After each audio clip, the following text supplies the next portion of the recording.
This is a weekly weather briefing produced at 3 p.m. on October 1st, 2015, with special emphasis on Hurricane Joaquin.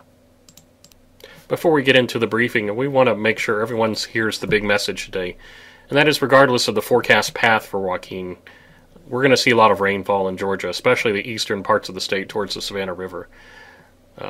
There's reasons why, and we'll show that here in a minute, but please don't pay attention too closely to the track or where it's going to make landfall. We're going to see significant impacts, especially in the form of heavy rainfall and flooding with this system. Here's the latest information as of 2 p.m. from the National Hurricane Center in Joaquin. The center there in the Bahamas it got a maximum wind speed of 130 miles per hour. It's still moving slowly southwest at 6 miles per hour.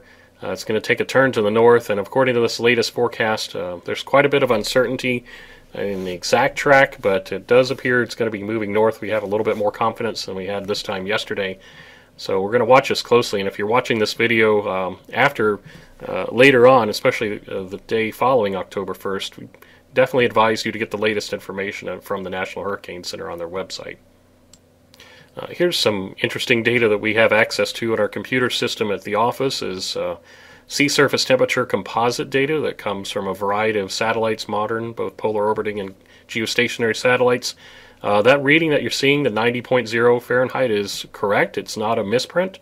There are ocean temperatures at the surface near 90 degrees. So this is based on a several day or several hour composite of various satellites over different times.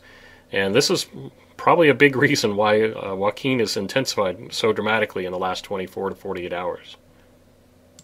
So I think we mentioned earlier that there's a lot of uncertainty in the track of the system. I'm showing you the reason why. What you're looking at with the white lines is lines of pressure aloft, about 18,000 feet in the atmosphere. This is one way that we look and see which direction storm systems and tropical storms are going to move.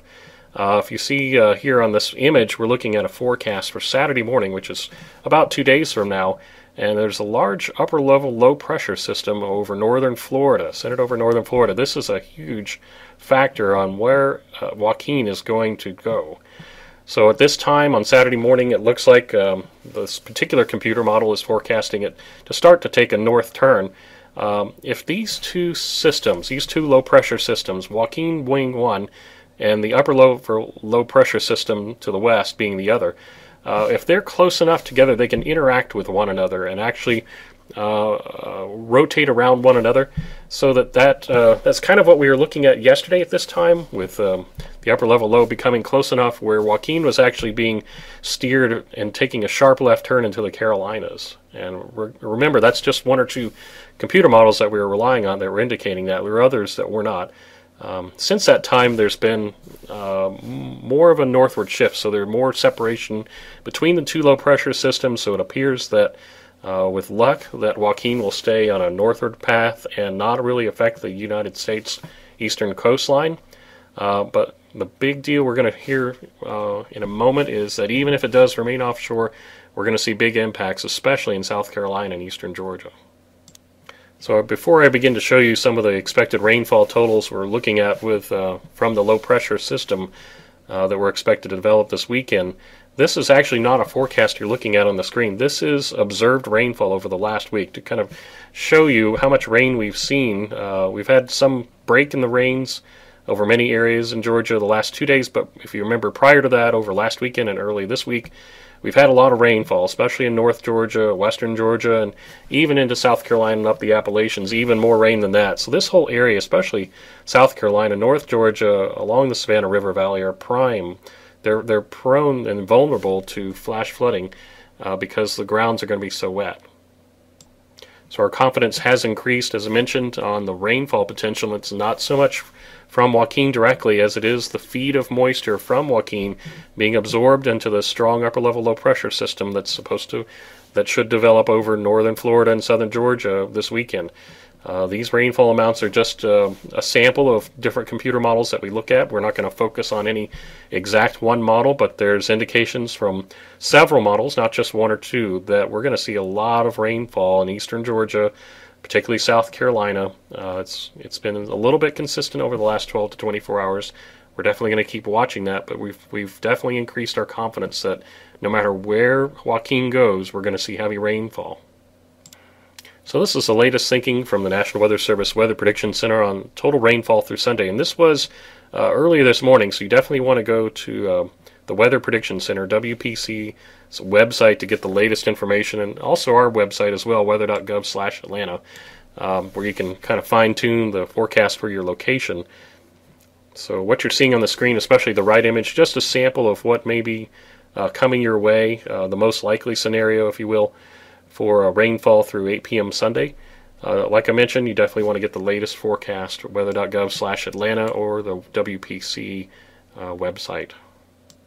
Okay, so to wrap it all up, even if Joaquin does not make landfall on the East Coast, we're going to see impacts in Georgia. This is not a typical situation. Normally, we get a tropical cyclone east of Georgia in the Atlantic. We don't have any impacts at all. The weather can actually be quite nice. Unfortunately, an upper-level low-pressure system is going to cut off, basically, and remain stationary over South Georgia and North Florida for the entire weekend and actually into early next week as well.